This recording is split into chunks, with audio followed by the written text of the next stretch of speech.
복음은 기쁜 소식입니다. 그런데 여러분, 복음이 왜 기쁜 소식인 줄 아십니까?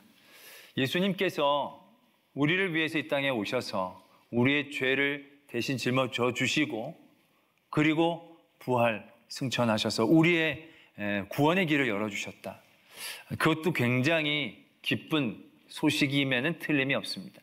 그러나 그 사실만으로는 그 소식이 우리 모두를 기쁘게 할 수 있는 것은 아닙니다. 물론 그 사실은 대단한 사실이지만, 하나님의 아들인 예수가 우리를 위해서 오셔서 우리를 대속해서 죽으셨다는 건 굉장히 놀랍고도 기쁜 소식이지만, 그 소식이 우리에게 정말로 기쁜 이유는 그 예수 그리스도의 은혜를 입는 사람들이 하나님에게서 어떠한 조건이나 능력도 요구받지 않는다는 데 있다는 것입니다. 예수님이 우리를 위해서 이 땅에 오셨는데 그것이 조건과 자격에 어떠한 제한이 있다고 한다면 어떤 사람에게는 기쁜 소식이지만 어떤 사람에게는 굉장히 무서운 소식이 될 수도 있다는 얘기죠. 예수님께서 의인들을 위해서 이 땅에 오셨다.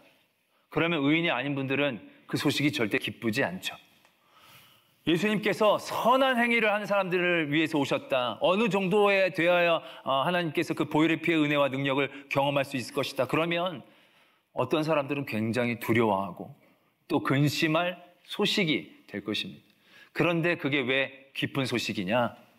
우리에게 인간적인 어떤 능력도 자격도 요구하지 않기 때문에 이게 우리에게 정말로 기쁜 소식이 된다라는 것입니다. 구원받는 건 식은 죽 먹기처럼 쉽습니다 라고 얘기할 수도 있습니다. 그런데 이것도 굉장히 어려운 조건이 붙어 있는 겁니다. 식은 죽을 먹을 수 있다는 조건.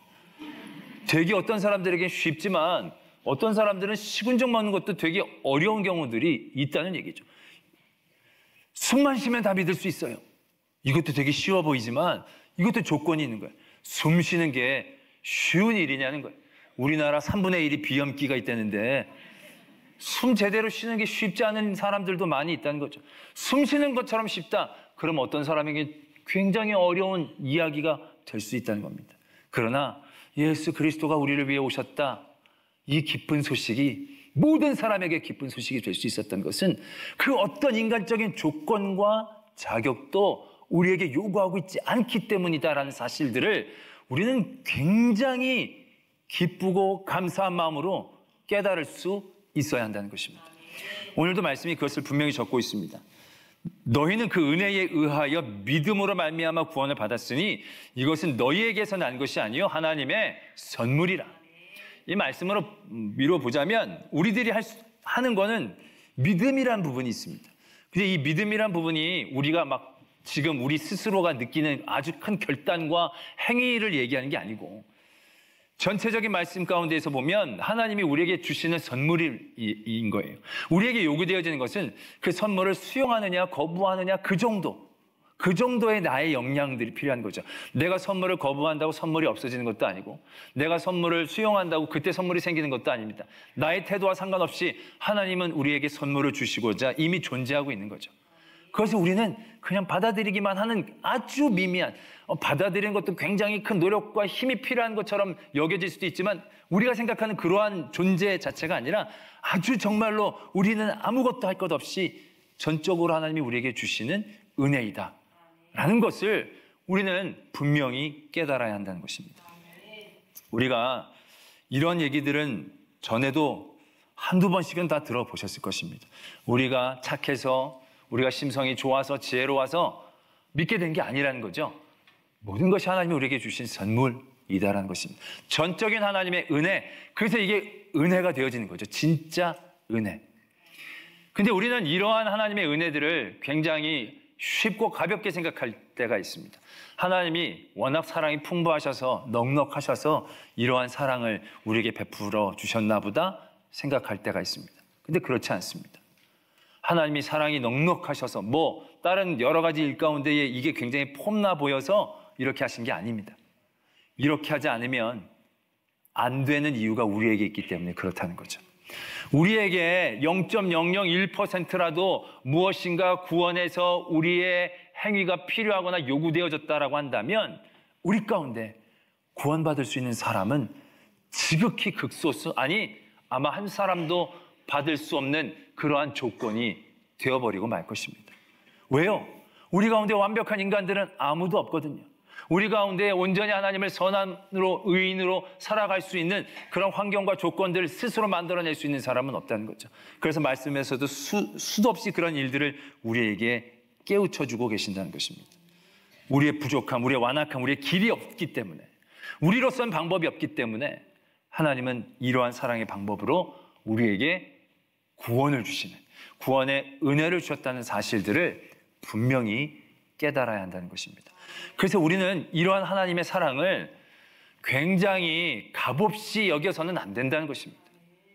우리들 때문에 하나님께서 그의 아들을 죽이실 수밖에 없는 이 사랑과 전적인 선물을 주셨음을 우리는 깨닫고, 이 사랑이 얼마나 우리를 위한 하나님의 크고 놀라운 은혜와 감격적인 사랑인가를 깨달아야 한다는 것입니다.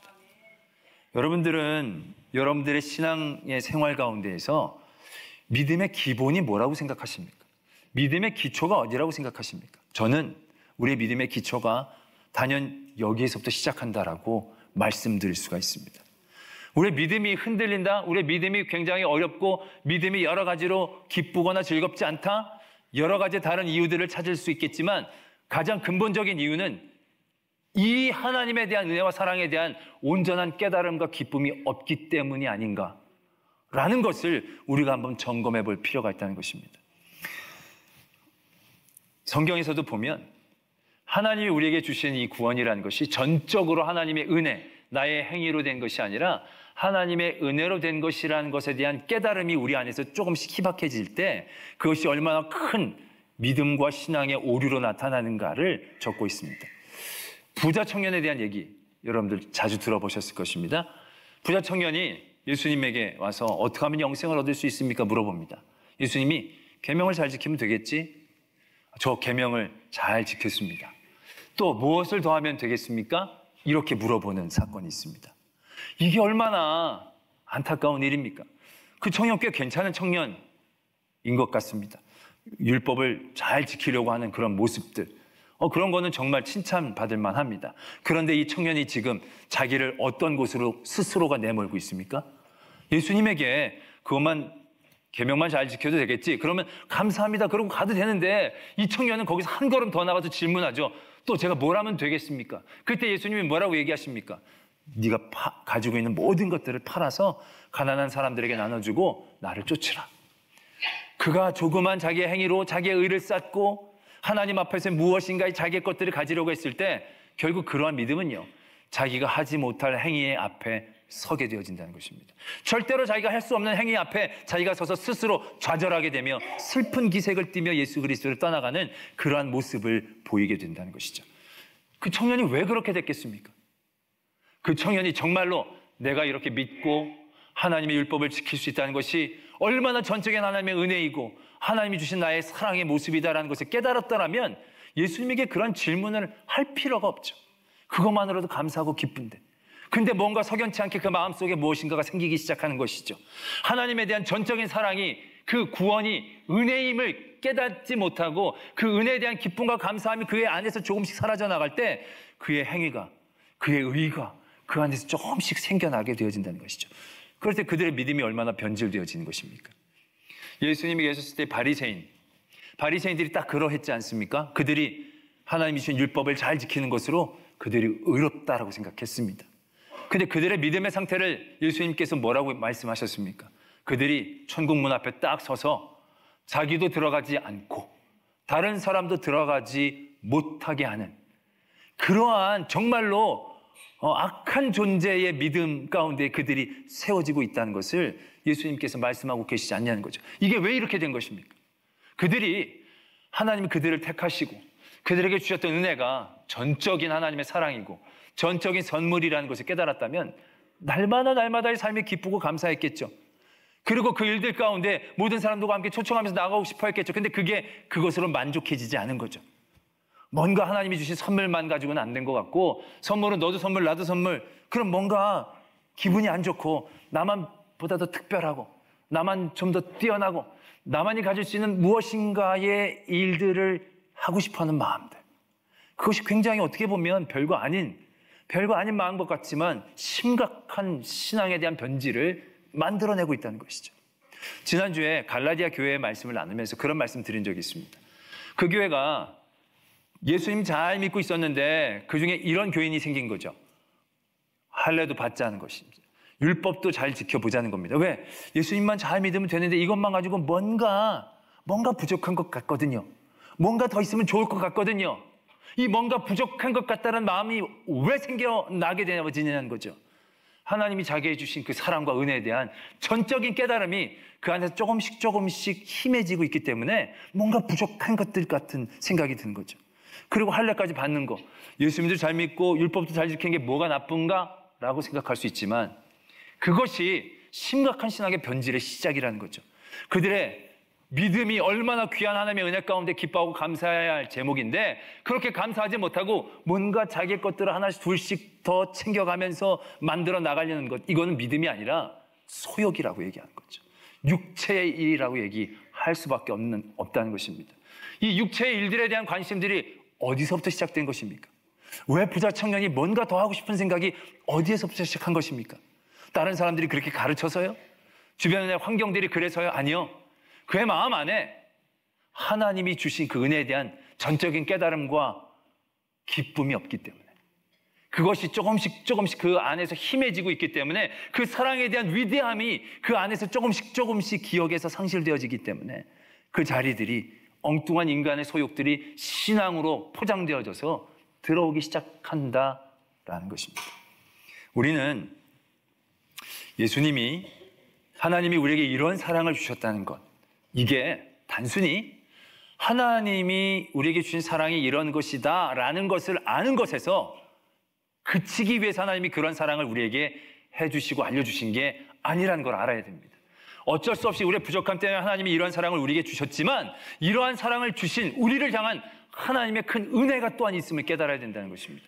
이건 단순히 하나님이 우리에게 주신 사랑의 모습이 이렇다라는 것을 얘기하는 게 아니고요, 이러한 사랑을 깨닫는다는 것 자체가 우리에게 얼마나 큰 지혜이고 능력인가를 깨달아야 한다는 것입니다.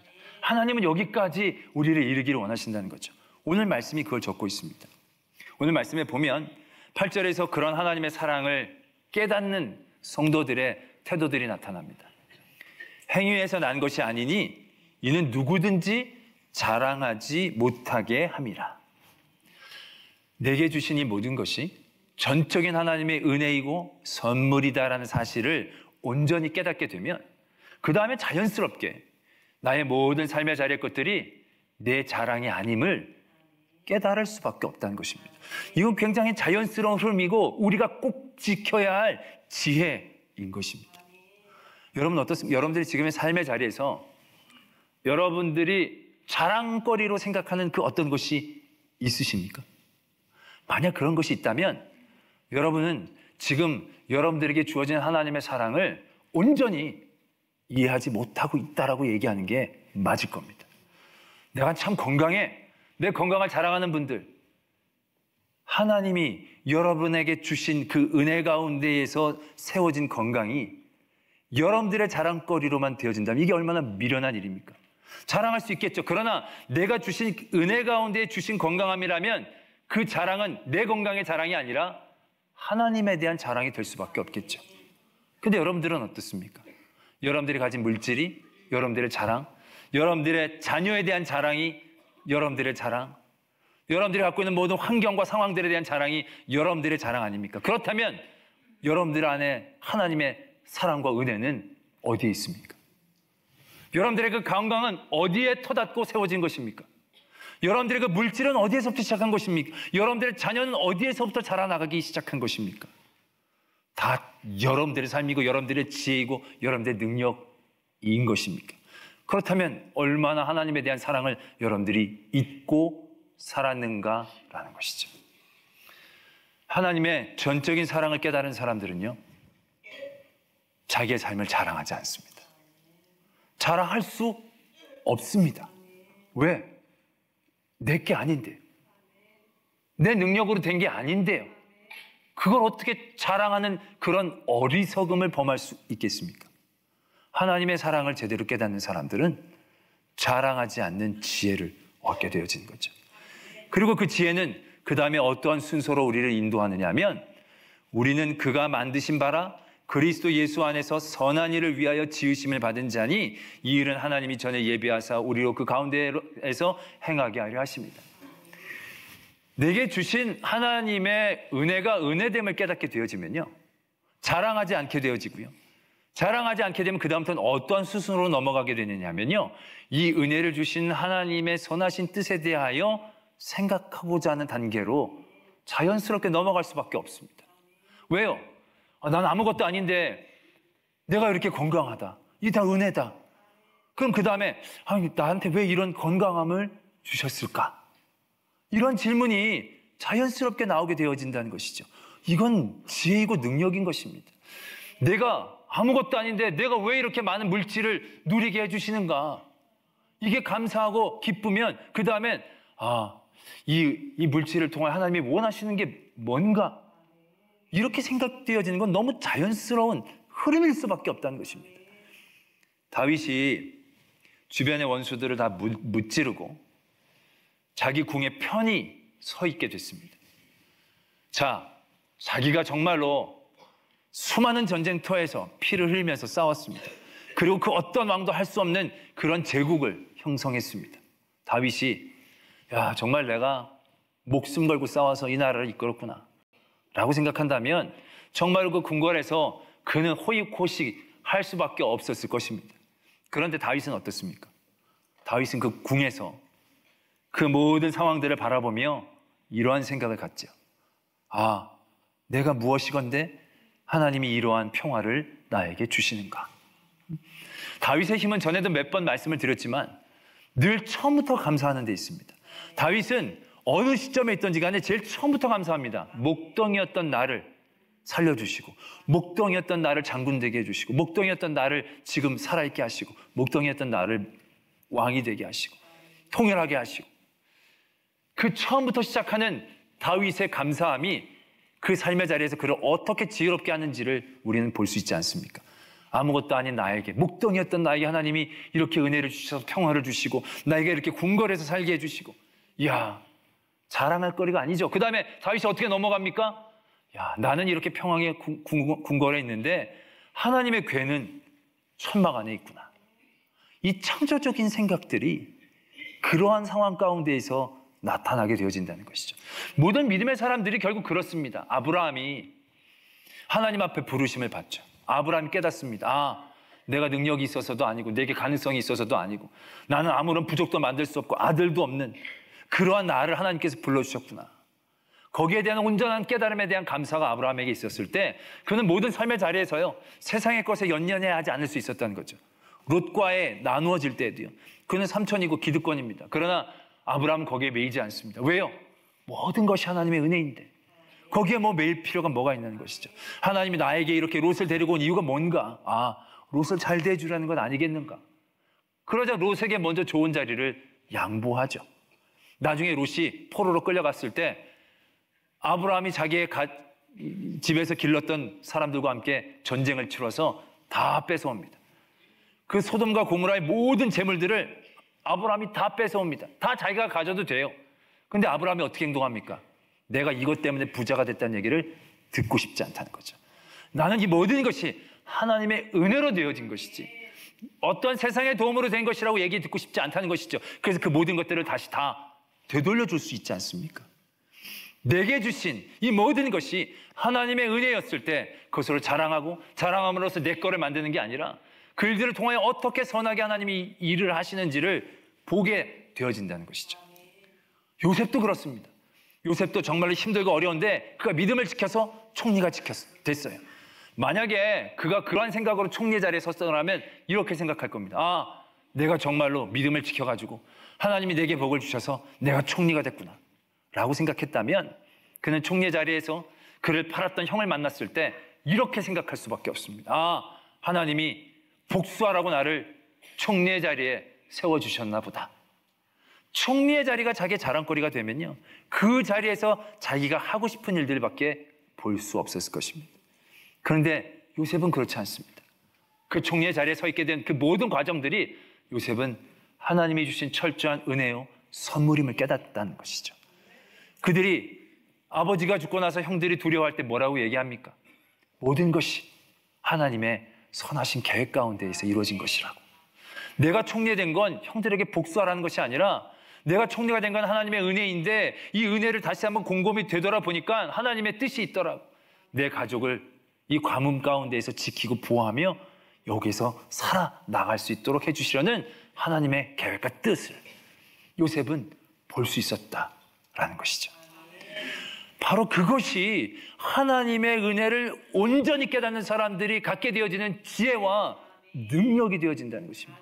하나님이 이런 사랑을 우리에게 베풀어 주신 건 내가 이런 사랑을 해줬다 자랑하려고 하시는 게 아니라요.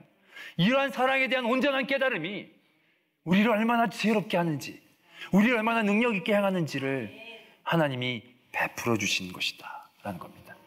오늘 에베소서 2장의 말씀에 지금 이 부분이 있습니다. 이거는 복음에 대한 어떤 핵심을 설명해 주시고자 하시는 그런 흐름 가운데에서 이런 말씀이 있는 게 아닙니다. 우리가 받은 게 전적으로 선물이고 자랑하지 말고 하나님의 선하신 뜻을 한다는 게 복음은 이런 것이다라는 것을 설명하려고 하는 데에 있는 게 아니고요. 그 전에 보면 교회에 대한 얘기가 있습니다. 연합에 대한 얘기가 있고요. 화목에 대한 얘기가 있습니다. 교회는 예수 그리스도의 몸인 거죠. 만물이 충만하게 하시는 이 충만함이라는 것이 1장 23절에서 적혀져 있습니다. 그리고 2장 마지막 절에서는요 이렇게 적혀져 있죠. 그의 안에서 건물마다 서로 연결하여 주 안에서 성전이 되어가고 너희도 성령 안에서 하나님이 거하실 초소가 되기 위하여 그리스도 예수 안에서 함께 지어져 가느니라. 예수 그리스도를 머리로 우리 지체가 몸으로 연결되어져서 충만하게 되는 것이 교회라는 것을 얘기하고 있습니다. 이런 가운데 지금 이 말씀을 하시고 있다라는 거죠. 우리가 서로 연결되어져 가고 연합되어져 가고 화목되어져 가는 거 얼마나 좋습니까? 또 그렇게 해야 하죠. 그러나 우리가 뜻 맞고 마음 맞는 사람들하고 연결되는 건 그렇게 어려운 일이 아닐 것입니다. 척척척척 잘 맞아 떨어질 것입니다. 그러나 그렇지 않은 사람들과 연합되어진다는 것은 정말로 어려운 도전이 될 것입니다. 나랑 맞지도 않고 나를 힘들게 하는 사람과 함께 예수 그리스도의 몸으로 이어져 나가야 된다는 것은요 우리에게 너무 버거운 일이 될 것입니다. 오늘 그런 상황 가운데 예수님이 이 말씀을 주고 계시는 것이죠. 우리가 예수 그리스도의 몸된 지체로 연결되어지기 위해 우리에게 정말로 필요한 것이 바로 이것이다라는 겁니다.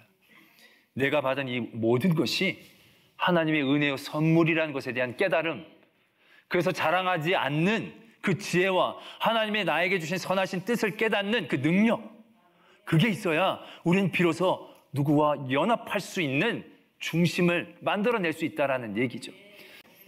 오늘 내게 주신 하나님의 이 은혜가 얼마나 놀랍고 위대하고 대단한가를 뼈저리게 깨달을 수 있어야 합니다. 그 어떤 것과도 바꿀 수 없는 그 위대한 하나님의 사랑을 우리는 날마다 잊어서는 안 된다는 것입니다. 그것이 우리로 지혜롭게 하고 그것이 우리로 누군가를 품을 수 있고 하나님의 일들로 손을 내밀 수 있는 능력이 되어진다는 것을 깨닫고 예수 그리스도의 몸된 지체로 모두를 품고 연결되어 충만해져가는 은혜를 누릴 수 있는 저와 여러분들이 되어지기를 도전합니다.